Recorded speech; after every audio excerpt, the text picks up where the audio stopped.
Did you know that an ancient monarch nearly brought the world's sole superpower to its knees? This mastermind single-handedly dismantled two of history's greatest military commanders using calculated seduction and geopolitical leverage. Modern textbooks sanitize this figure as a mere tragic beauty. However, secret archives reveal a ruthless strategist who weaponized grain, gold, and bloodlines to control an empire.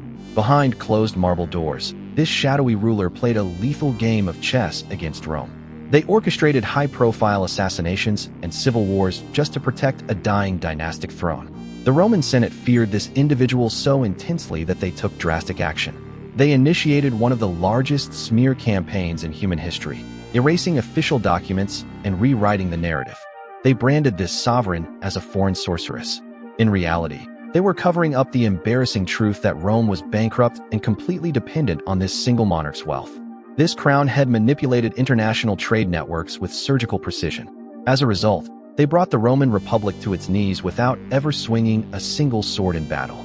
This is the untamed account of the ultimate political puppet master. It is a story scrubbed of its cold-blooded reality to protect the fragile pride of an empire. To understand how a foreign ruler held the fate of Rome in their hands, we must look backward. We must return to a corrupt palace rife with incest, poison, and dynastic slaughter. Our anonymous sovereign was born into a crumbling Greek-descended ruling family. For generations, this dynasty had bled its kingdom dry through massive debt and systemic ineptitude. Unlike their weak ancestors, this young child was remarkably brilliant. They became the first in the entire royal line to master the native language of the populace alongside 9 other tongues. When the old king died, a brutal civil war erupted across the land. The young monarch was quickly ousted by corrupt court eunuchs and exiled into the desolate eastern desert. Instead of fleeing into obscurity, the exiled ruler prepared for war. They amassed a mercenary army of desert tribesmen, waiting like a viper for the opportune moment to strike back. That moment arrived when Rome's supreme military commander fled to this ancient kingdom. He was seeking asylum after losing a devastating civil war against his chief political rival. The royal court hoped to curry favor with the victorious Roman warlord. To do so, they executed the fleeing general and presented his severed head as a grotesque political gift. Rome's newly undisputed master arrived and saw his chief rival's decapitated remains. Instead of being pleased, he was utterly enraged by the brazen interference of this foreign court. Recognizing that the conqueror held ultimate power, our exiled monarch took a massive gamble. They executed an audacious infiltration right into the heart of the occupied capital. The young ruler was smuggled inside the palace hidden within a simple hemp sack. Moments later, they emerged dramatically right at the feet of the most powerful man in the Mediterranean. This encounter was not a simple romance of passion, but a strict transaction of survival. The monarch offered the endless wealth of the Nile to finance the Roman conqueror's political ambitions. In exchange, Roman legions marched directly into the city streets. They ruthlessly crushed the rival political faction and secured our anonymous subjects' absolute crown. The ruler eventually bore a male child with the Roman leader. Shockwaves immediately rocked the Senate, as a foreign prince now held a legitimate claim to Rome itself. Roman elites panicked at this terrifying new reality. They feared their republic was being transformed into an Eastern monarchy governed from a foreign shore. The tension finally exploded on the Ides of March. Roman conspirators brutally assassinated the conqueror on the Senate floor, leaving our sovereign completely defenseless. The monarch fled the hostile streets of Rome under the cloak of darkness. Upon returning home, they immediately ordered the poisoning of their own younger brother to eliminate any rival claimants. With absolute control secured at home, the ruler observed Rome descend into another bloody civil war. They sat back in the shadows, waiting to see who would emerge victorious from the ashes. Rome was eventually split between 2 new warlords. Seeing an opportunity, our subjects set their sights on the fiery commander who controlled the rich eastern provinces.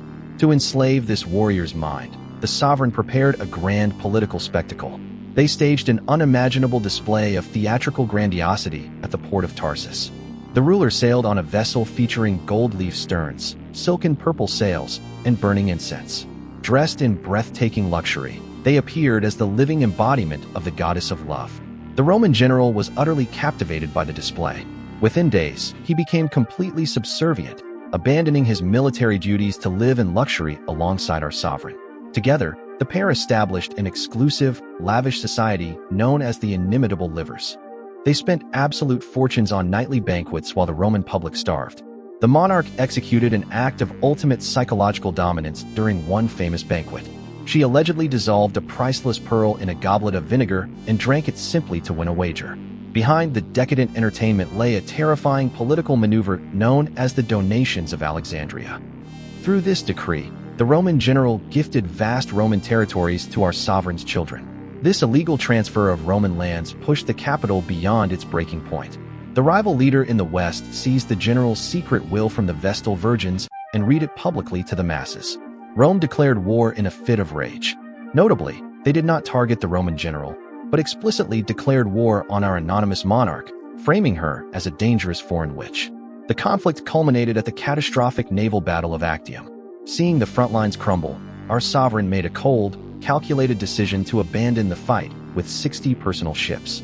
Desperate and feeling utterly betrayed, the Roman general broke off from his own fleet. He chased after the monarch, abandoning his loyal army to complete annihilation.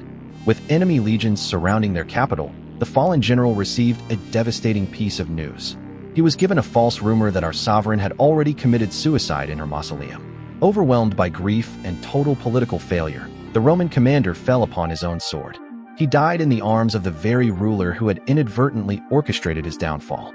Our ruler refused to be led through the streets of Rome as a caged trophy. In response, she devised one final, ultimate act of defiance against the victorious Roman conqueror. According to ancient accounts, the monarch arranged a secret delivery. She had a venomous viper smuggled past guards in a basket of fresh figs, sealing her destiny with a lethal bite. Immediately following her death, the victorious Octavian took swift action. He ordered the immediate execution of the monarch's eldest son, erasing the last living heir of Julius Caesar. Rome annexed the ancient kingdom without mercy. They seized its immense riches to single-handedly stabilize the Roman economy and launch the era of the Roman Empire. For 2,000 years, Roman propaganda reduced this master political mind to a mere seductress. They successfully buried the truth of a ruler who outmaneuvered the greatest commanders of antiquity. This brilliant strategist held both Julius Caesar and Mark Antony as political pawns. As the last active pharaoh of the Ptolemaic kingdom, she was none other than Cleopatra VII. She did not fall because she was weak or emotional. She fell because she was the ultimate obstacle standing between Rome and absolute world domination. Cleopatra's true legacy was systematically erased and rewritten by the victors. Rome wanted to ensure no foreign monarch would ever inspire such terror in their heart again. When massive empires rewrite history to protect their own pride, an unsettling question remains. How many other true geniuses have been permanently erased from our collective memory? Was Cleopatra a ruthless tyrant who destroyed her own empire for personal gain? Or was she a brilliant visionary who fought against impossible odds to save her people?